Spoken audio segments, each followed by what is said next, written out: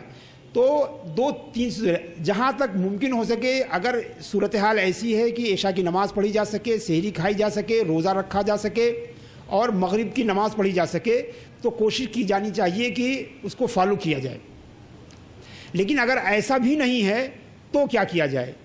تو بعض علماء نے کہا ہے کہ جتنا قریب ترین ایسے ملک کو معیار بنایا جائے جہاں پر دن اور رات ہو رہے ہیں برابر سے نارمل, ان کے مطابق روزہ رکھا جائے.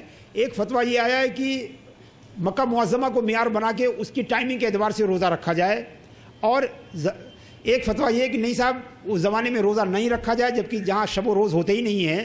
تو جب شب و روز کا نظام آ جائے اس ملک میں, آتا ہے, ایسا نہیں کہ ہمیشہ ایسا رہتا ہے, صرف اس وقت رہتا ہے کہ جب سورج جو ہے وہ نارتھ پول کی طرف رہتا ہے. جب سورج ساؤتھ پول کی طرف چلا جاتا ہے تو بلکہ وہاں راتیں بڑی لمبی لمبی ہو جاتی ہیں. تو یہ بھی سمجھیے کہ ان لوگوں کو 3 گھنٹے کے روزے بھی رکھنے پڑتے ہیں. جو آج 22 گھنٹے کو روزہ رکھ رہے ہیں ان کو 12 سال پہلے صرف 3 گھنٹے کے روزے رکھنے کو ملے تھے. تو حساب تو تقریباً برابر ہی ہے, کبھی 3 گھنٹے کا روزہ رہے تو کبھی 22 گھنٹے کا. ہم لوگوں کو نہ 3 گھنٹے کا روزہ ملتا ہے نہ 22 گھنٹے کا روزہ ملتا ہے, ہمیشہ اوسط درجے کا روزہ ملتا ہے. بات میری سمجھ گئے؟ لیکن اندازہ کیا جا سکتا ہے. ایک حدیث میں ہے کہ نبی کریم صلی اللہ علیہ وسلم نے فرمایا, بہت اہم حدیث ہے, کہ کبھی آج تک کسی, میں تو نہیں سمجھتا ہوں کسی مفتی نے اس حدیث کو ریفر کیا ہو ہے, اور جامع ترمذی کی اس کی جامع صغیر میں یہ حدیث ہے کہ حضور نے فرمایا کہ قیامت کے دن 1,000 سال کے دن ہوں گے. تو ظاہر سی بات ہے صحابہ نے سب سے پہلے پوچھا کہ یا رسول اللہ نمازیں کیسے پڑھی جائیں گی؟ تو آپ نے فرمایا کہ تقدروا باوقاتہن, اس میں ان کے اوقات کو اندازہ کر کے پڑھو گے. تو اگر اس حدیث کو پر عمل کیا جائے تو وقت کا اندازہ کر کے نماز روزہ جو ہے نارتھ پول میں نماز کے لیے بھی اندازہ کیا جائے گا, یعنی ہر 24 گھنٹے میں 5 نمازیں پڑھی جائیں گی. اور ایسے ہی جو ہے ایک 24 گھنٹے میں روزہ رکھا جائے گا, جس میں کچھ ٹائم روزہ رکھا جائے گا اور کچھ ٹائم سحری اور افطار کے لیے رکھا جائے گا. اس طرح مینیج کیا جا سکتا ہے. مگر یہ کام جو ہے اجتماعی طور پر علماء کرام کا ہے, یہ میرا فتویٰ نہیں ہے, یہ میرا صرف میری معلومات ہے جو میں آپ تک پہنچا رہا ہوں.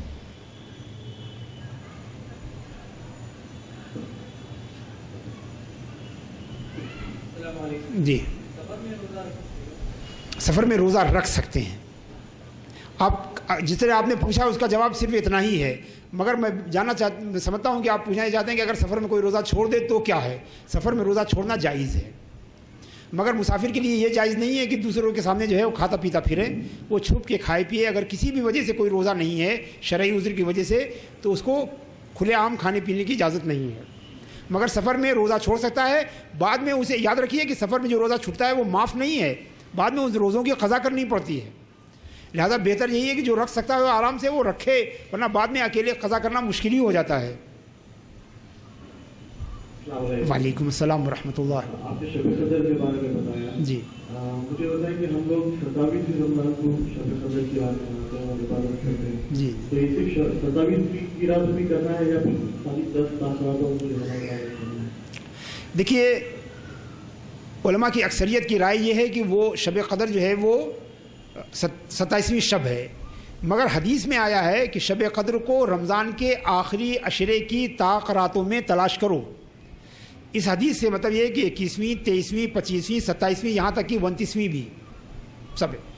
لہذا جو احتیاط کرنے والے ہیں اور جن کو عبادت کا شوق ہے انہیں چاہیے کہ تمام طاق راتوں میں جو ہے شب قدر کو تلاش کریں اور 27ویں کا خصوصی اہتمام کریں. وعلیکم السلام. یہ میرے پاس سونا ہے لیکن اس کے اوپر ابھی 1 سال نہیں گزرا, تو کیا میں زکات دلا سکتا ہوں؟ آپ 1 سال نہیں گزرا ہے تو نبی کریم صلی اللہ علیہ وسلم نے فرمایا کہ کسی بھی مال پر جو ہے وہ زکوٰۃ نہیں جب تک کہ اس پر سال گزر نہ جائے. لیکن کوئی بھی زکوٰۃ ایڈوانس دی جا سکتی ہے. جس مال پر زکوٰۃ ہولانِ ہول نہیں گزرا ہے اس کی آپ ایڈوانس زکوٰۃ آپ دے سکتے ہیں. اگر آپ کے پاس کوئی ضرورت